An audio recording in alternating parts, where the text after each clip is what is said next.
Welcome, Pewter Report readers, viewers, and listeners to a brand new edition of the Pewter Report podcast, brought to you by our friends over at Briar-Greaves Insurance. Protecting your assets starts with a company that you can count on. So whether it's auto, homeowners, flood, boaters, or business insurance, Briar-Greaves Insurance are the best people in the business to work with. So visit their website at briargreavesinsurance.com or give them a call at 813-876-4166. That's 813-876-4166.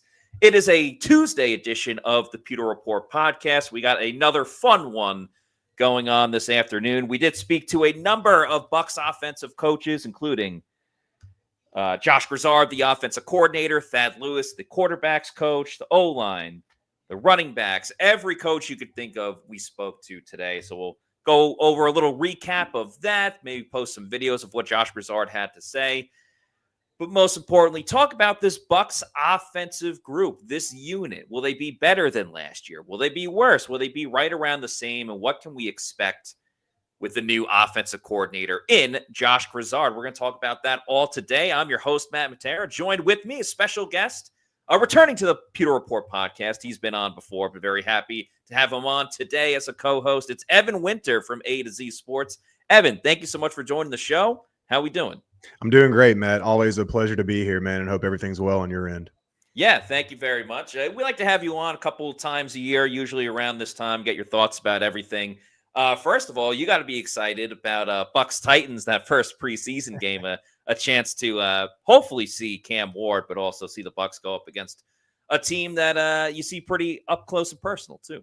Yeah, man, it's going to be an interesting one for sure. Obviously, it's the first preseason game of the year, so we'll probably see Baker and company for a series, if even that. But yeah, man, it'll be fun just to see because there's a lot of questions. Obviously, the Bucs don't have as near as many questions as the Titans.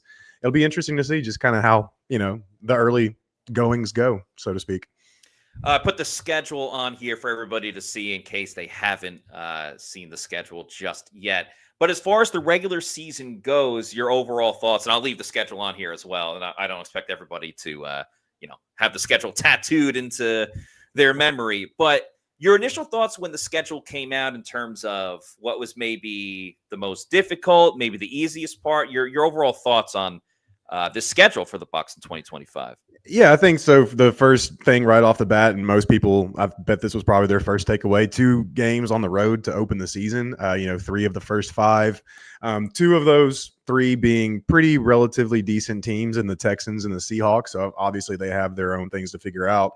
But when you look at all the games before the bye week, they're playing, 5 of those 8 games on the road. So it sets up for a really nice, back end at home for the most part stretch. You've got 5 games to the 5 home games to the 4 road games with that 3 right there in the stretch. And those 3 home games are all against the NFC opponents. So that's going to be really big. Overall, I don't think it's a terrible schedule at the end of the day. When you look at the strength of schedule based off Vegas win totals or Vegas projections, I think they're 11th easiest or 14th easiest, one of the 2. I can't remember off the top of my head. But overall, should be a doable schedule for them. It's obviously going to depend, although, on how the rest of the NFC South stacks up at the end of the day. Yeah, it's interesting with the division as a whole because the NFL is betting on the Falcons to be big time again. That's why they put them in 5 primetime games. I think there's also a fair argument to be made that while, in my opinion, the Bucs are still top dogs in the division, the Panthers could end up being the number 2 seed in the NFC South. So it's so interesting how it will work out. I almost think it benefits the Bucs that they play Michael Penix Jr. so early in his it's not a second act, obviously. It's only a second season, but his second time, getting to start at quarterback for Atlanta. I kind of feel like, too, and you mentioned it, that it's a little bit similar to last year's schedule where, no game is easy in the NFL, but that last month is really an opportunity to go and get that momentum that helped them win the Super Bowl back in 2020 just by stacking off wins. And in my opinion, Evan, I'm curious how you think about this. Part of it is the Bucs are lumped in with the NFC South because it's been a bad division for quite a while, and the Bucs have benefited from being the best of the worst. But I feel like in general, the Bucs haven't gotten the respect of other teams in previous years based on how bad that NFC South is. So the Bucs have to, in my opinion, They got to clinch this thing before they even get to like week 17 to say, hey, our competition might stink, but we're doing our job, and you better fear us in the postseason. Yeah, you definitely don't want a midseason slump for the third year in a row. That it's kind of like the Bengals and their horrid, early season starts. At some point, when it becomes so commonplace like that, there's something going wrong. And obviously the Bengals had their fair share of struggles last year, and things almost collapsed on Zach Taylor and company. So obviously Lou Anarumo's not there anymore. So that could easily, you want to avoid that this year. And I'm with you 100% on the respect thing. It's almost like it's still 2023 and the NFL is treating the Bucs like they don't know what they are post Brady. I don't understand it. I really don't, especially when you have such a dynamic offense and you have an aggressive defense that, yes, it was not that great last year, gave up a lot of big plays, but it's an aggressive defense that provides opportunities for big plays on that side of the ball. So, and plus their uniforms are just awesome. Let's just put it that way. Oh, yeah. But no, I definitely think there's a respect factor there. I do wonder if the 0-6 primetime record over the last 2 years has anything to do with it. But then again, I also don't understand why the NFL is all on the Falcons. I just don't get that. What did they do last year to warrant that? I mean, come on. I don't know. But yeah, I'm with you all day on the Panthers, man. Watch out for them. They can be sneaky this year. Yeah, I'm very curious about the Panthers. If they embody the personality of Dave Canales, that's going to take them a lot further than I think really what their talent will have. You mentioned the odds for their overall record and things like that. I saw the over-under on their wins at 9.5. Now, I'm not going to ask you whether or not to take the over or take the under. I'm kind of thinking take the over. Same here. But what would you say is the floor and the ceiling of this team record-wise? Then we'll get into the offense, maybe talk about some of the coaches. But, like, if things don't bounce the Bucs' way, what is the worst that they could still be? I think you're looking at 6 games as the floor in terms of a win. And that's if just everything goes completely wrong. Like, the offense just gets decimated by injuries, defense injuries again. And, the guys, let's say Benjamin Morrison, Jacob Parrish, they just don't turn out to be, first year impact players in whatever definition that impact is. So things go completely wrong, completely bottom out. I'd say 6 wins is the floor. And I'd say anywhere from if things are going great swimmingly, I would say 13 to 14 wins are the ceiling. And I mean, it's easy to see why. This offense, obviously Josh Grisard's he's got to prove a lot, right? There's still a lot that he's got to prove, especially when the lights come on. But, if the offense does what it's supposed to do, and then this defense bounces back, stays somewhat healthy, we all know it's not going to stay entirely healthy, and then they get decent contributions from their draft picks on the defensive side of the ball, you're looking at a potential NFC 1 seed here. Who is your most exciting draft pick from the Bucs in this year's draft class? Oh man, that's such a great question. David Walker. I have to put. I like all of them, to be honest. Sure, There's something about each one that I could easily say, hey, this is a reason why he'd be my favorite. But it's got to be David Walker. Just the production, just off the charts. You love his mentality. The whole reason why he's stuck at school for the extra year or two.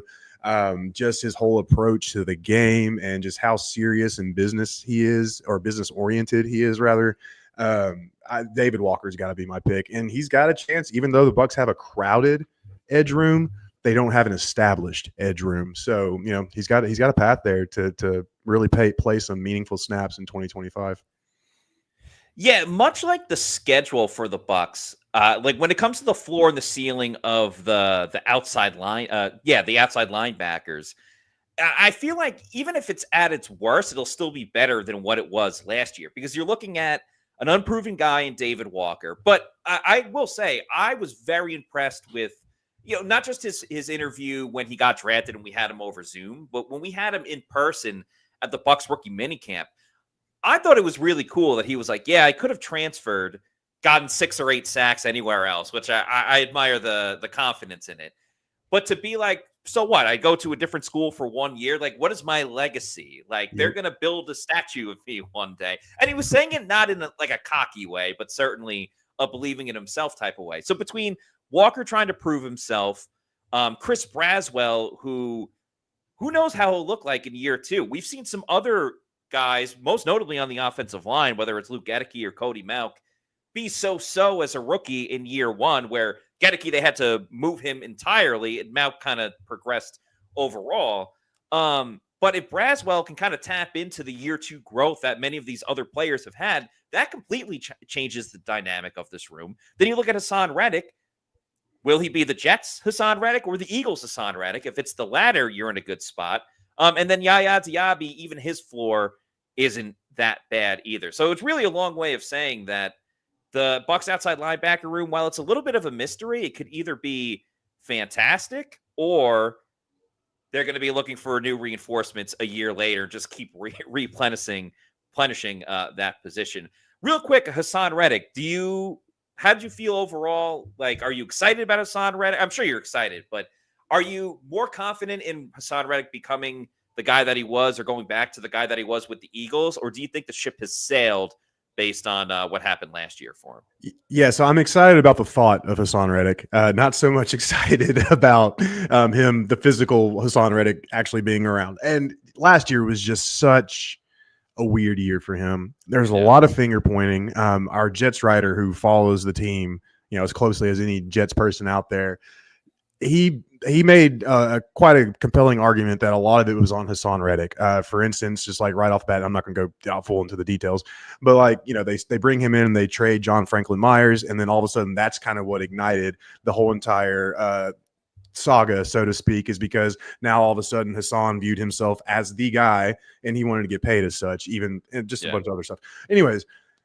yeah, I love what they're saying about him in terms of he's coming in, he's hungry, he's got a chip on his shoulder, love everything that Larry Foote said about him. And I believe that, at the end of the day, he is motivated. But just what if things don't get off to a good start? What if they do start slow for him? I'm not saying he's going to implode the locker room, nuke it, or anything like that. I'm not even going to say he's going to be, throwing hissy fits or anything like that. But you do wonder just overall, just how does he rebound from that year, right? And we're not going to know until the pads come on in training camp. We're really not going to have any clue. But overall, I like the move in general. It's a swing worth taking at the end of the day, because if he, like Jason Light said when they first signed him, the value of it, if he does get back to the Philly way, if he even gets to, 70% of the Philly way, it's an upgrade over what they had last year, right? So I like it overall. I have my doubts personally, but, obviously we'll see how it goes.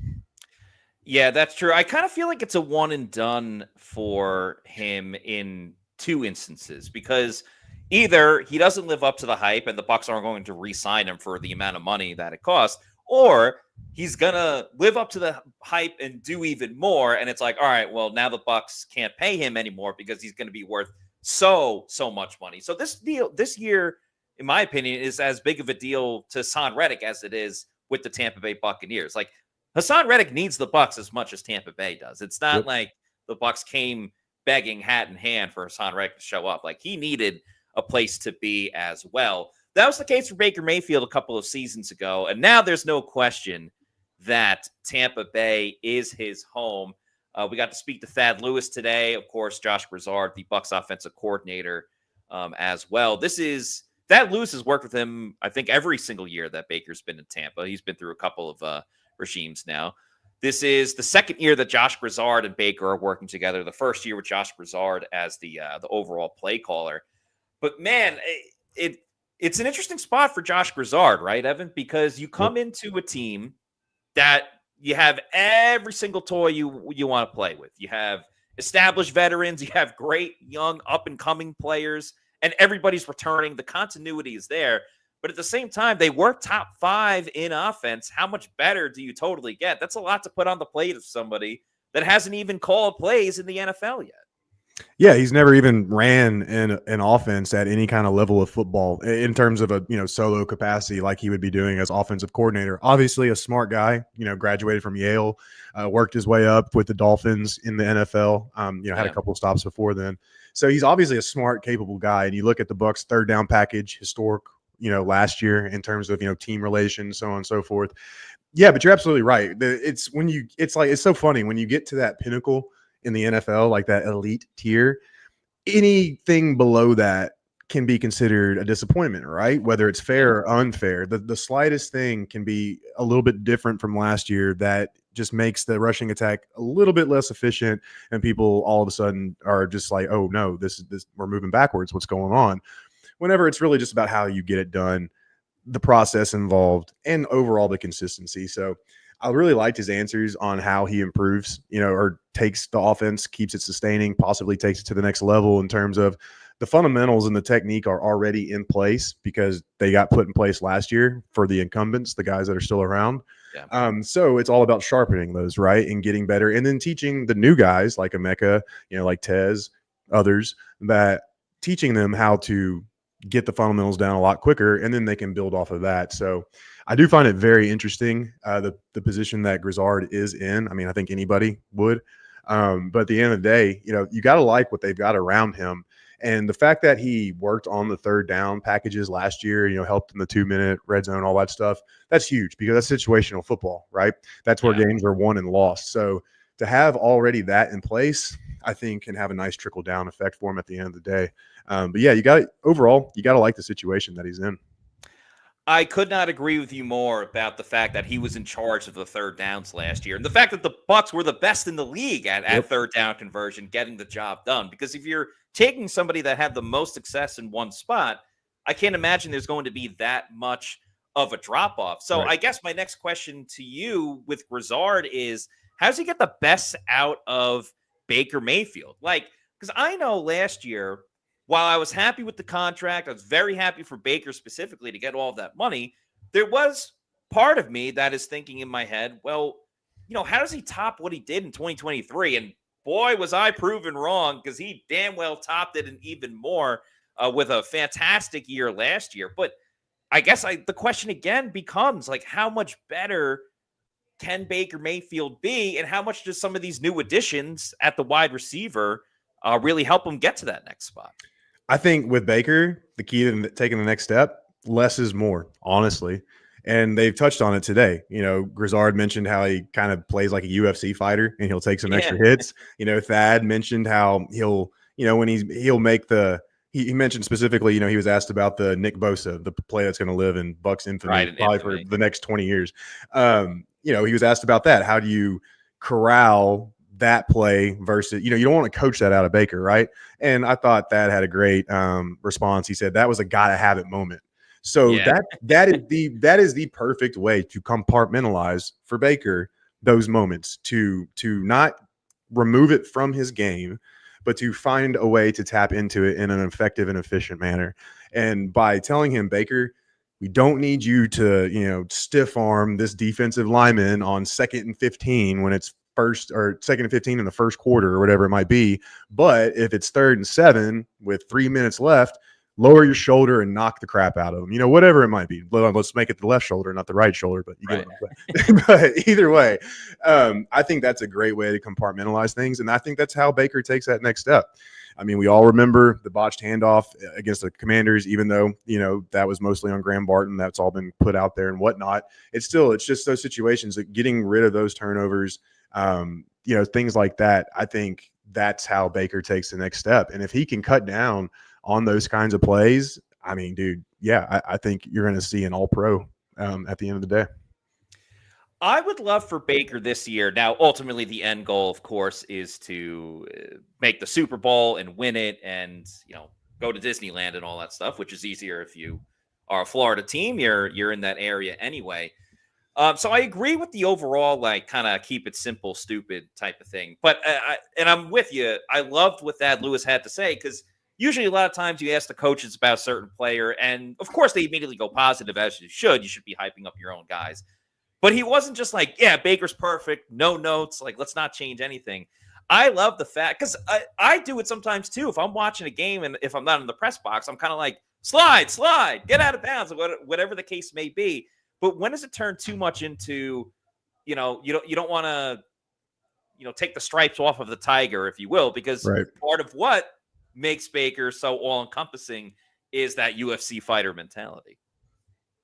Oh, 100%. And it's funny, going back to the Commanders real quick, that was kind of like a big talking point throughout the season with them is, they would ask Jaden, hey, when are you getting down? When is it? And he seemed annoyed by it at certain points. So I'm sure Baker's kind of getting to that point as well. But No, I mean, you're absolutely right, man. You don't want to coach it out of him. You don't want him to think twice. You want him to go ahead and lower that shoulder or make that stiff arm. And as we all know, hesitancy in football often leads to bad things anyways.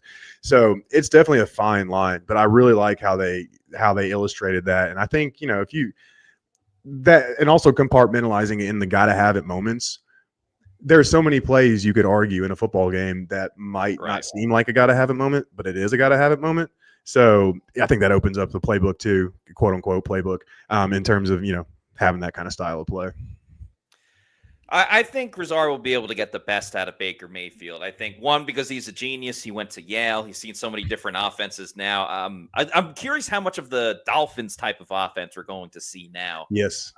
With Liam Cohen moving to Jacksonville and Grisard kind of, taking the reins in his own way. And I think a big part of this offense, of course, is still going to be the running game. Let's remember, like Miami, for everything that they had with Tyreek Hill and Jalen Waddle, they had a hell of a running game too, which made it that much more expendable and expansive for that group. We know going in, Bucky Irving is the guy. I mean, what am I missing from Bucky Irving? I think I know the answer, but what's stopping him from being like an every down back in the situation where, hey, it's crunch time, we need one guy on the field the whole time? Is he already there, or is there something missing from that? Yeah, it's definitely the pass protection aspect, and that goes to your point. Late in games, if you're behind, you're most likely going to be passing the ball. It's going to be up tempo. Got to read defenses, so on and so forth. So he improves that. That should get better this year. I don't see a reason why not. And to go back to Mike McDaniel and the Dolphins, yeah, he cut his teeth. He really got to where he is through run game coordination, in San Francisco and coaching all that stuff up. So it makes sense for Grisard to really hone in on that and keep that going this year. But yeah, it's easily pass protection, man. If he can improve, take a step or two forward this year, it's going to be huge. And I think it'll allow him obviously to get more playing time. But that's definitely where he's got to improve. Whose stock are you putting the most into this season at running back? Is it Bucky just trying to put himself into the conversation of, top 5 running back in the league because he was first team all rookie this year? Is it Rachaad White in a contract year being like, listen, I got to make the most out of it. Even if I'm not playing with the Bucs after this season, if I play really well, I'm going to get a payday somewhere else. Or is it potentially a guy in Sean Tucker who has had the least opportunities, made the most of it when he had it against the Saints? He knows kind of in the back of his head, he could be RB2 by the end of this year, depending on what happens with Rachaad White. So whose stock are you putting money into the most? That's a really, really good question, man. And it's so hard to really dial in because of how they use these backs, right? You can almost use the word random at the end of the day in terms of how they interchange them and rotate them and so on and so forth. But at the end of the day, man, I got to put the money on the guy who's entering the last year of his deal. I know that's probably not going to be a very popular answer, but who's going to have more motivation than Rachaad White going into this season, especially after kind of getting unseated last season? He's going to want to go out there, prove that he's the alpha. Now, whether or not that gels with the Bucs plans and so on and so forth in terms of how they use him and when they put him on the field, obviously he can't make plays if he's not on the field. That's a whole different story, or a whole different conversation. But my money's on the guy going into the last year of his deal, who's been around the league longer and who's seen the insides and outs. Rachaad White, I've seen some guys leave, come in and out of the building. Some guys get cut that he might not have expected. So he knows what's at stake going in this year. So that's who my money's on. It's crazy seeing that like Rachaad White's going to the last year of his deal. Same with like K-Dot and Luke Gedeke, though I do think we're going to see a contract extension for Luke Gedeke. And it's crazy looking at the career of Rachaad White because it used to be, he's playing behind a legend in Leonard Fournette, but he should get more playing time. And then he finally gets the reins. And then a year later, it's like, hey, put in Bucky more than Rachaad White. I think Rachaad may benefit the most. We already knew like he was big in the passing game. But I feel like, remember that game the Bucs had against the Packers a couple of years ago where he caught that touchdown over the middle? And that was like him legitimately running around versus just like catching a screen pass, which is very important. And the Bucs broke a lot of big plays with Bucky specifically, but Rachaad too. I get the sense we're going to see more of refined, legitimate route running from Rachaad White as a running back out of the backfield versus just catching passes. And I think that might be one of the best ways to utilize him more than just like, hey, let's have him block again on third down. Yeah, get him in space. Let him get the ball in his hands and then see what he can do. That's exactly how you do it. And I've noticed too, just watching him, he's really, really good whenever he, and I'm just using this just as an example for what I'm trying to say here, but on a wheel route, when he has the chance to get running and then, you're throwing the ball as opposed to just catching a screen from a potential, stationary position or a position that you're not moving a lot in terms of momentum and building up speed. So yeah, they can find ways to utilize him, and running routes, that's obviously a great way to utilize or get that going. Yeah, man, I definitely think that's how you do it, and that's how you advance his game. And I think he's a little bit better in the power aspect as well. Obviously, he's good in zone, but I think maybe utilizing some power aspects this year will help him as well. But obviously, we'll see what's in store. Yeah, and Skip Pete said today, too, the Bucs running backs coach, they're going to need everyone. And he's excited about some of the guys he's had on the practice squad as well. I want to talk about the offensive line, who, of course, in many ways are the insurance policy for the protection of Baker Mayfield and Mike Evans and Bucky Irving and everybody. So if they're the insurance for the Bucs on the field, the best insurance people to work with off of the field, of course, are Briar Greaves Insurance. If you've been a long time Pewter Report podcast listener, you probably remember the late, great Mark Cook talking about Briar Greaves Insurance. Pewter Report's Scott Reynolds has been a Briar Greaves customer for years, and there simply is not a better insurance company than Briar Greaves in the Tampa Bay area. So visit BriarGreavesInsurance.com to see for yourself.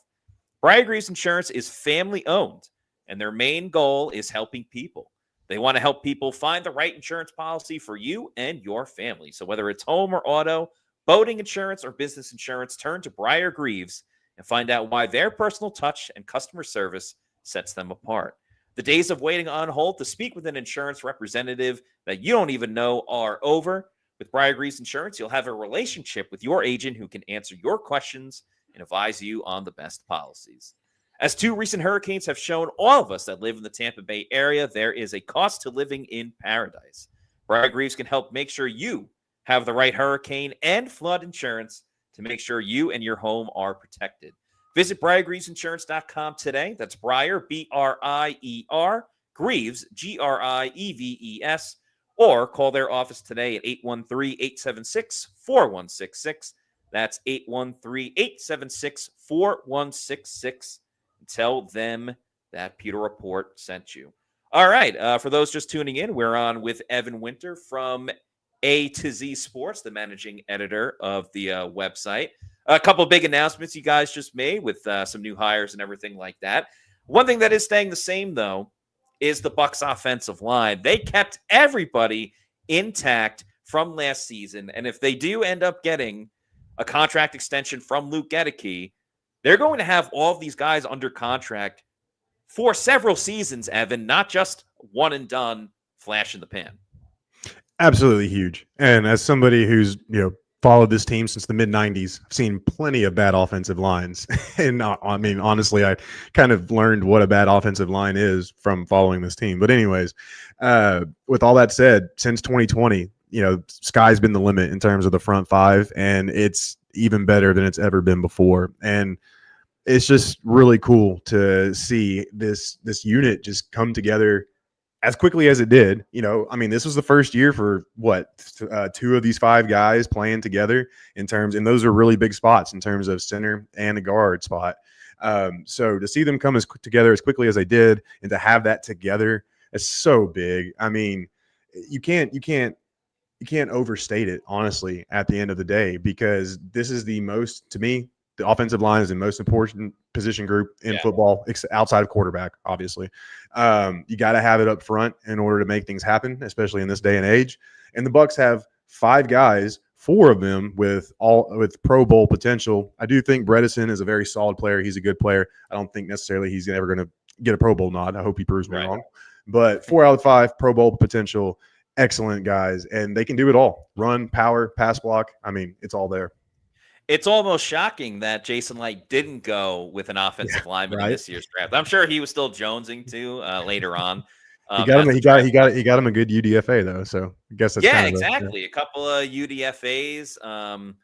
And I think there's a big question too. I know, like offensive line, you want everybody to be intact, but the depth, they lost some quality depth with Yeah. Robert Hainsey. But now Elijah Klein going into year 2, there's been talks of him snapping at center. I'm excited for Elijah Klein. I mean, this is a guy that last year we were in Jacksonville for a joint training camp practice. He had never played tackle. And then they were like, hey, I know the game's tomorrow, but can you play offensive tackle for us? And he said, sure. So he may end up being the most versatile out of the whole group just based on the amount of positions he's already played. Yeah, I love Elijah Klein. He's been obviously hasn't been on the field much at all, but just in terms of every time you hear him speak and just what he's willing to do for the team, I mean, yeah, how can you not like that guy? But you're right on the depth. You know, you hope Sua Opeta, you hope that he can bounce back and kind of recover from that injury from last year. And if he can, you know, they talked about Ben Bredesen sliding over to center too in times of need if that ever happens. You've got some pretty versatile guys on the interior. You know, and Charlie Heck, who's probably going to end up being the swing tackle. So, you know, there's pieces to work with, but yeah, you really hope that they can really get that grounded because as we both know, the trenches are just so volatile in terms of health. Anything, and it's friendly fire. I mean, anything can happen down there to cause an extensive injury. So they really need to really sharpen up that depth, you know, over the next couple months. What do you think of the rookie year that Grant Barton had, and like, what's your expectations for him this year? Because I think there's like 2 guys that are the true key to this offensive line. I believe Barton is one of them, but what are your thoughts overall on him? Yeah, it all starts at center, right? I mean, they even talked about it today, how, you know, the other 4 guys are relying on him. So he's got to be mentally tough. But regardless, up and down rookie season, more ups than downs. Obviously, the penalties were an issue. But I think that can all be cleaned up through technique, fundamentals, the game slowing down, so on and so forth. And the good thing is he's got the same 2 guys, and Pacucci and Carbs, at the end of the day, who were with him last year. So they know his strengths, they know his weaknesses, they know exactly how to coach him up, they know how he fits in this offense. So sky's the limit in year 2. You know, I don't necessarily think he'll completely clean up everything from last year. There's some technique issues in there. Obviously, you know, just learning the NFL game and going up against some really, really stout interior defensive linemen. But overall, yeah, I think the potential is through the roof in year 2, mainly because of the infrastructure around him. That's not taking anything away from him. You know, I'm not trying to put him down or anything. But I think the right environment is there to succeed. And obviously he's got the athleticism and all the tools and the mindset to get it done. I think Cody Mauch is the other big piece to this puzzle in terms of, like, Bredesen, I feel like is just where he is right. Where he's going to be, and that's totally fine.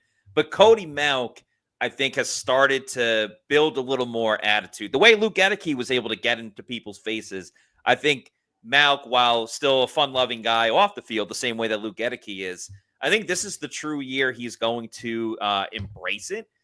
And this offensive line, with how long they're going to be together for, with how much they get along together, like it's not even like just seeing it. Like we had Zion McCollum on the show not too long ago, and he's like, yeah, this offensive line, they would die for each other, and we need to have that like on the defensive side. But yeah, Cody Mauch, I think, could be a real mauler. I love the way he was doing it in college and he does it now.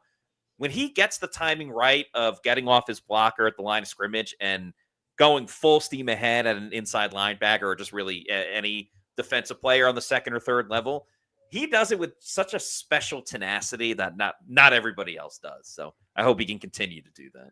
Yeah, man, business decision all day when it comes to that moment.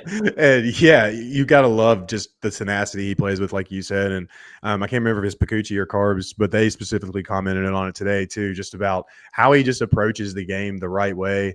You know, his mentality, his play style.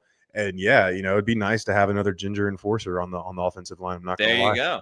Yeah, for a while it was Jason Light's favorite pick. Yeah, exactly. Let's get to a couple of super chats. We'll mix it up a little bit, but we'll start with Mike Wells. Thank you, Mike, for the $20 super chat, who says, really great show, guys. Matt, you're the man and love seeing Evan on the show. Thank you so much. Loved hearing from the offensive coaches today. I feel like from a pure coaching standpoint, this may be our best offensive staff yet. Evan, do you want to tackle this comment first? Yeah, I mean, it's hard to argue otherwise. Obviously, 2020, 2021, those were two special years. These are obviously the three best offensive years, I think, in Tampa Bay history Yeah. when you stack it all together. Um, yeah, I mean, why not? Sure. Yeah. I don't see any really major holes in that statement whatsoever. I think for me, it's kind of tough to compare it, right, to the Yeah. Super Bowl teams because how much of that was the talent versus the Right. coaching? I mean, the guy that was calling the plays, once Bruce Arians was gone, he got 1 year and then was let go after that. Of course, I'm talking about Byron Leftwich. You also had Antoine Randall L., who was a former Super Bowl winning wide receiver in the NFL. I think with this coaching staff right now, I mean, first of all, the proof is in the pudding that they can develop players. I mean, you look at the improvement of the offensive line and the running game when Carberry came over and Pacucci as well. Um, and you look at how there's so many more nuances with just the updated style of offense. And it's funny because we're comparing it to really all the same guys. Like Mike Evans and Chris Godwin were running the Bruce Arians type of offense. Now they're running the Liam Cohen and soon to be Josh Grisard offense too. So I don't know. I think if we're talking about just not name recognition, straight up coaching, which is what the comment says with Mike, then yeah, I think it has to be the Mhm. best coaching staff they have because we have legitimate evidence of players getting better, and it's with new guys. So it's not to say that the other coaches did a bad job, but it certainly feels like this is the proper unit to get the best out of all of them. And we'll see if Josh Grisard can do that specifically with Baker Mayfield this season and the whole unit. We have another comment. This one from Paul Bowen. Thanks for the $4.99 super chat. Says, let me preface this with me saying I like Cade Otton, but can the Bucs use another tight end? If so, why not Mark Andrews, Oklahoma reunion, solid veteran? What are your thoughts on Cade Otton as the starting tight end for the Tampa Bay Buccaneers? Oh, love it. Absolutely love it. And I think he's going to be one of those guys like Gedeke that we mentioned that gets an extension pretty soon. Obviously, if it doesn't happen this year, I think it happens next offseason. But regardless, can do it all, man. I mean, he's not a move tight end, obviously. He's a traditional Y, but that's totally fine. And that's perfect for this offense because they like to run the ball. In the sense of a second tight end, I mean, sure, if you want to get a guy, and I'm not saying this specific guy, but I'm just talking about this Yeah. specific type of player. But Mercedes Lewis, that kind of guy who can just move people in the run game, essentially a 6 offensive lineman. I really wouldn't mind that too much. But I think with the firepower at wide receiver, as well as Otton being a capable receiver, and then you've got Bucky and Rashad and Sean coming out of the backfield. Payne, Devin showed flashes last year. Don't really think they need a second tight end in terms of pass catching, but yeah, I love Cade Otton, man. I think he's got a chance to have an even better year this year than last year. Just to see one of those guys that you were just talking about, just to see that steady improvement Yes. year over year to where he could possibly make a Pro Bowl this year. It's been remarkable to watch. I think he's been one of the most impressive in terms of he's come up in clutch situations, like even going back to Tom Brady's last season, scoring a game-winning touchdown. And then he was an Iron Man for the longest time. Like this most recent season, he wasn't playing 99% of the snaps, but he was still playing a lot. The year before, he got beat up a ton and was playing Mhm. every single snap. So he's a guy that doesn't need the ball, but still impacts the game in a lot of ways. I also felt some of his best football was when he picked up the slack for that brief period of time where Mike Evans Yep. was out. And then Chris Godwin, of course, had his season ending injury. But he's a guy that, it's funny. There was a conversation recently. Actually, Trevor Sikkema was a big part of it on Up and Adams, talking about the best skill groups, and he had the Bucs at 2, so it was including running back, wide receivers, and tight end. And I think Otton's certainly the quote unquote weak link of the Bucs offense, but I don't think he gets as much credit as he deserves when you hear about the Kelseys, the Hawkinsons, and all those guys of the world. Yeah, no way he does. And his game, sure, he might not be that take over a game type guy, even though he showed flashes of that, like you just mentioned when Evans and Godwin were out. He's just a really solid player. I mean, honestly, one of the most impressive things that caught my eye about him last year was his blocking on display against the Lions in week 2. I mean, dude, he looked like a 6th offensive lineman out there, and he was going up against Aiden Hutchinson. I mean, he made Aiden Hutchinson, he put him on his butt a couple of times. So, I mean, the dude is just a really, really solid player who can do it all. Obviously there's that saying out there, they know just enough to be dangerous. And you want to have some kind of specialty, right? You want to have your primary, thing to lean on. However, he's got it all, and he can do it all at a high level. I love that in a player.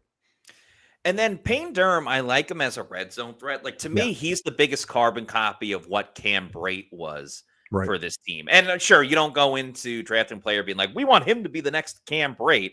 But if it's a guy that's on this team for a decade and, plays a role into, helping this team be successful, I think there's no problem there, especially where he was picked. And then on top of that, a 7th round pick, Devin Culp, only played a little bit, but I like what he can bring as a receiving tight end. Like, if you just acknowledge, like, all right, he's not going to block well, but he'll give you something in the passing game.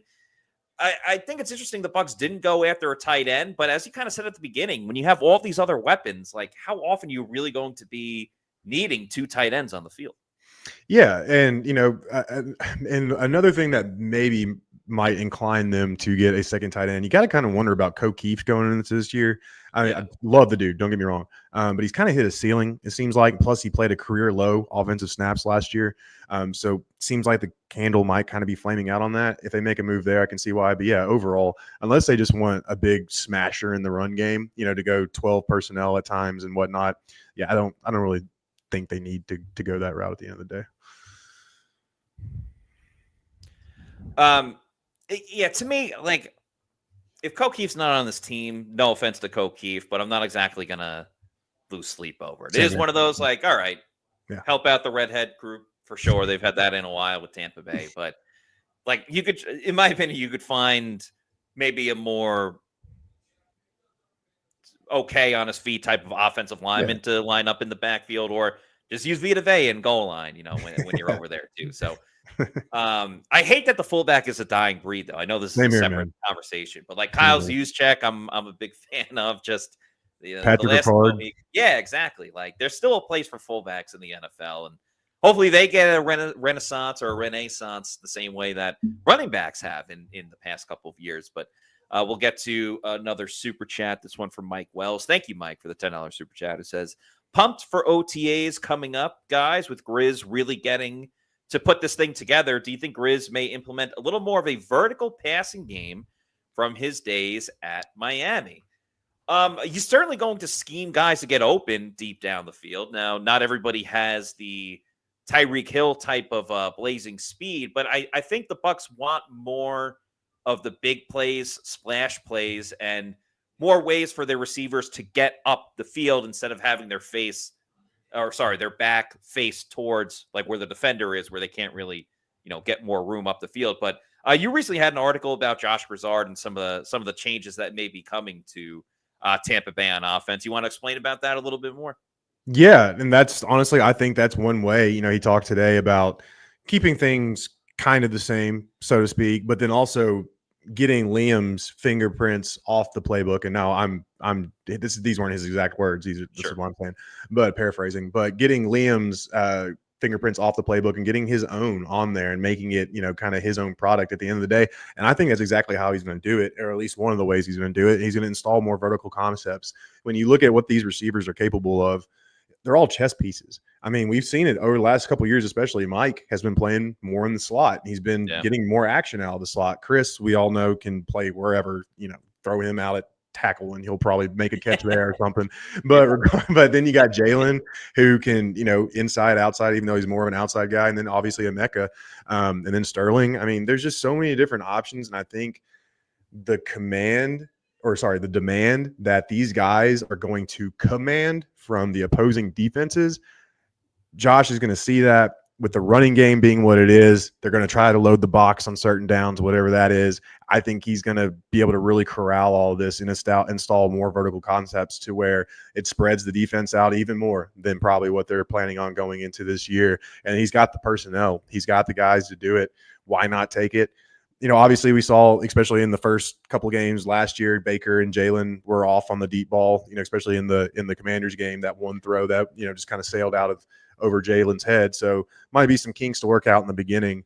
But I definitely do see him installing more vertical concepts, and it's because that's just what they can do. I mean, seriously, if everything goes like it's supposed to, there's nothing this offense can't do. Now, will it be able to do some things better than others? Sure.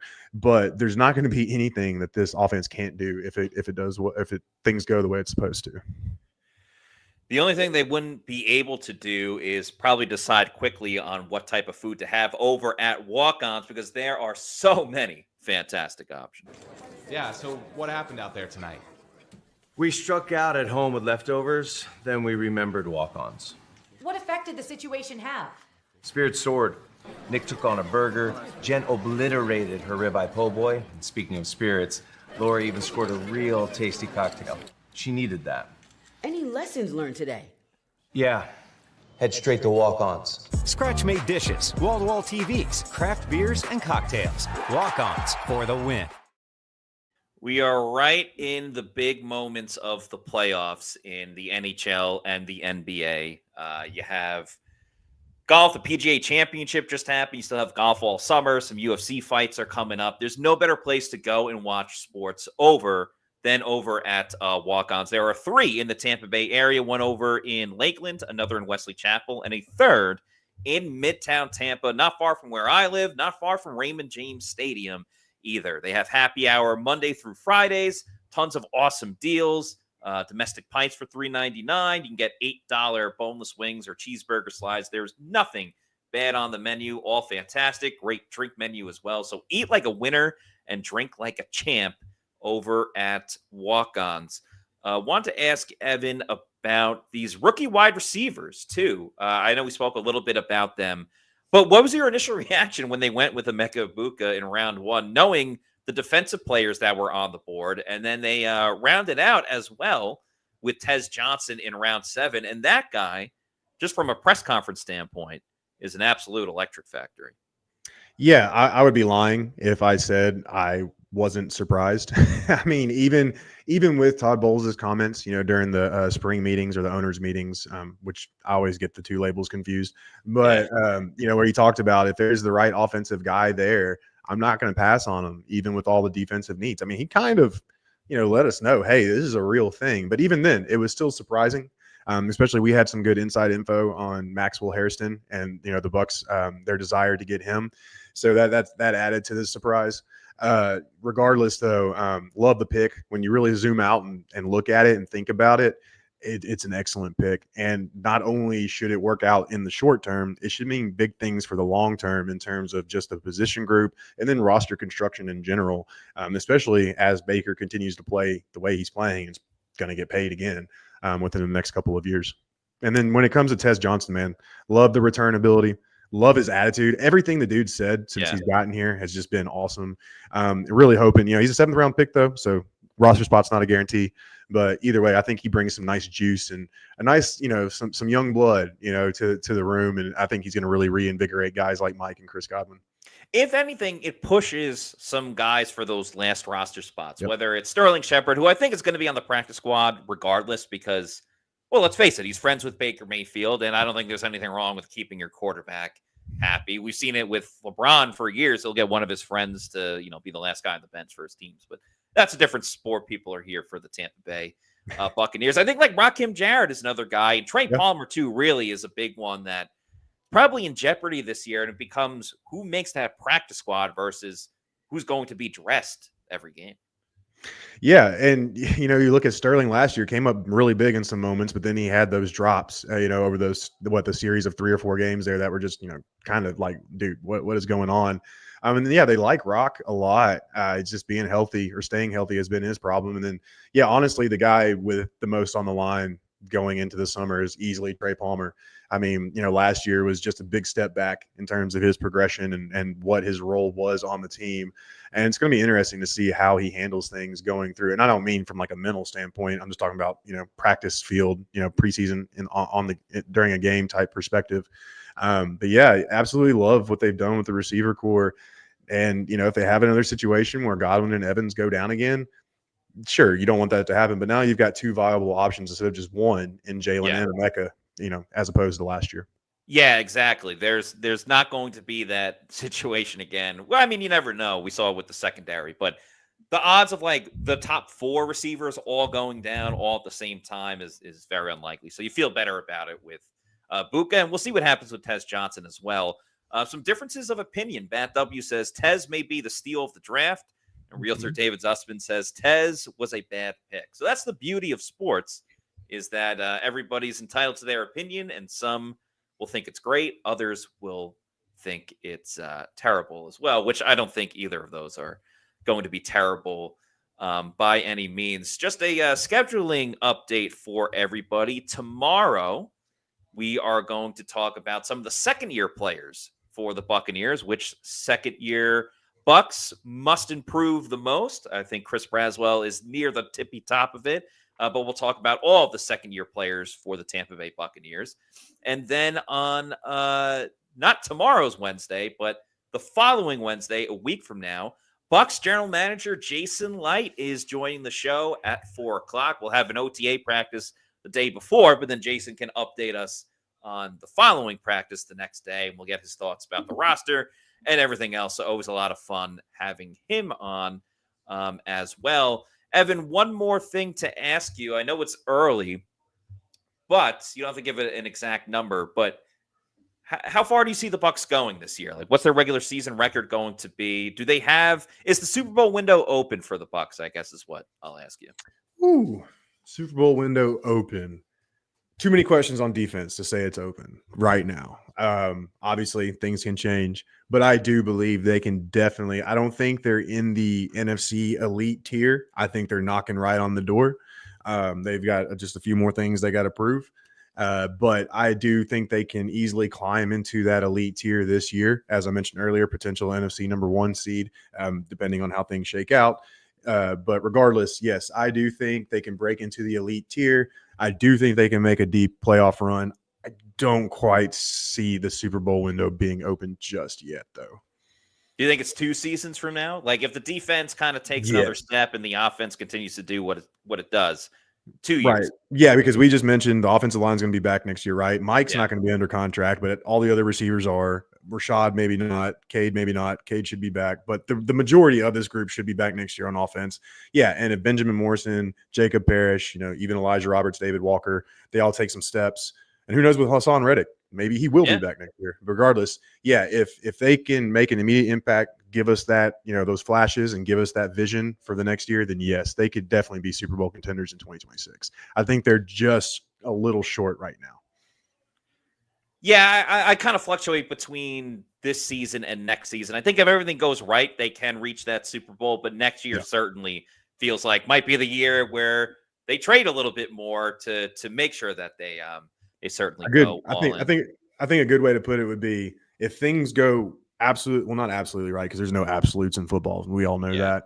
But if things go right for the most part, then yes, they can go this year. But next year is a year where things could go halfway right and they could still get there, depending on how this year goes and obviously the moves they make. But yeah, I think next year would be a year they have more margin for error, so to speak, if that makes any sense.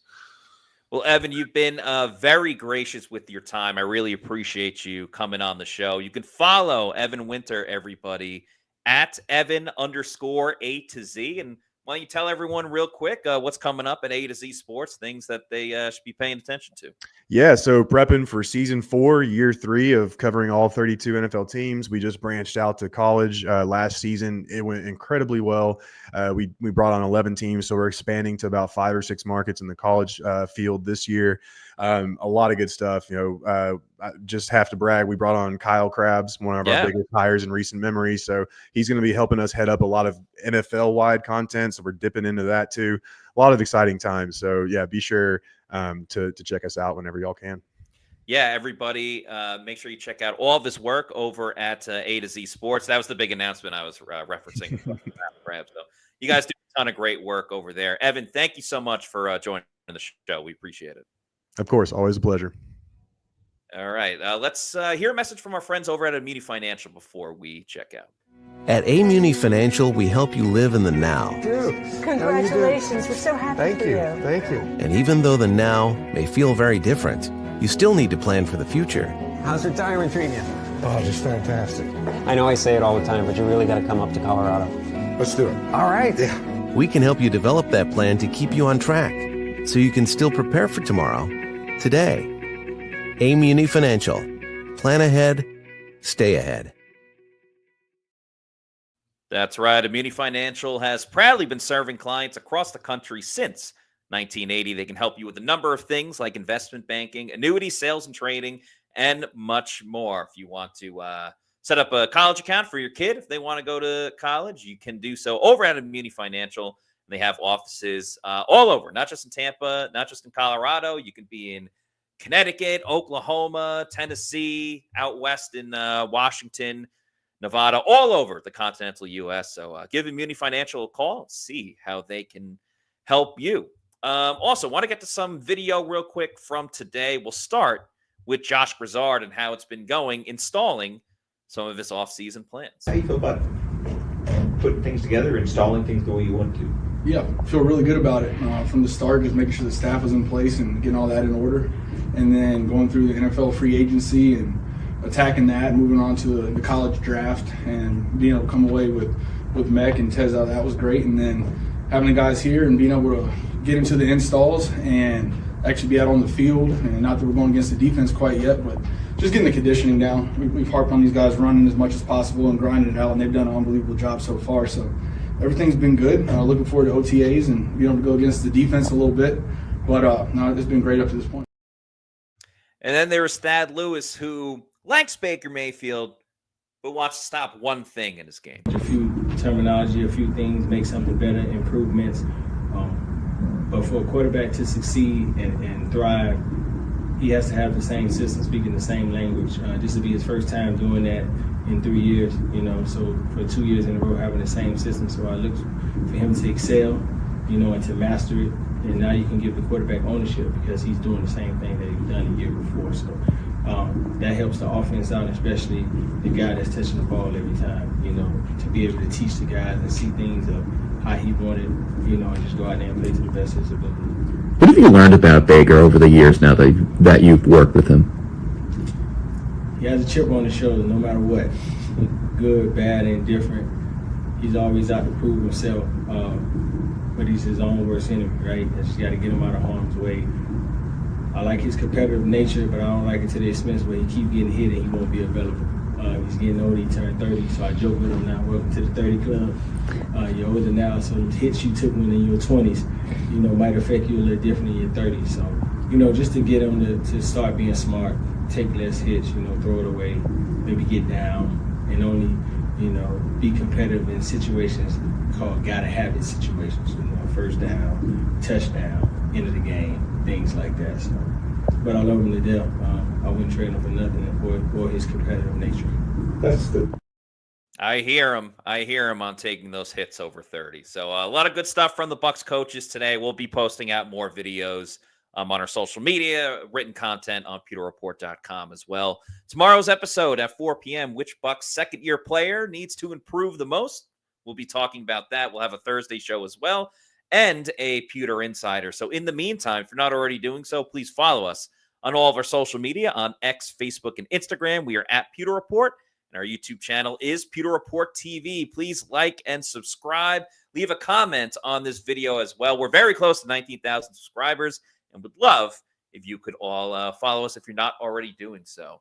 That's going to do it for us on today's show. For Evan Winter, thanks again to Evan for joining the show. I'm Matt Matera saying thanks everybody for watching, and we'll see you soon for another edition of the Pewter Report podcast. Out.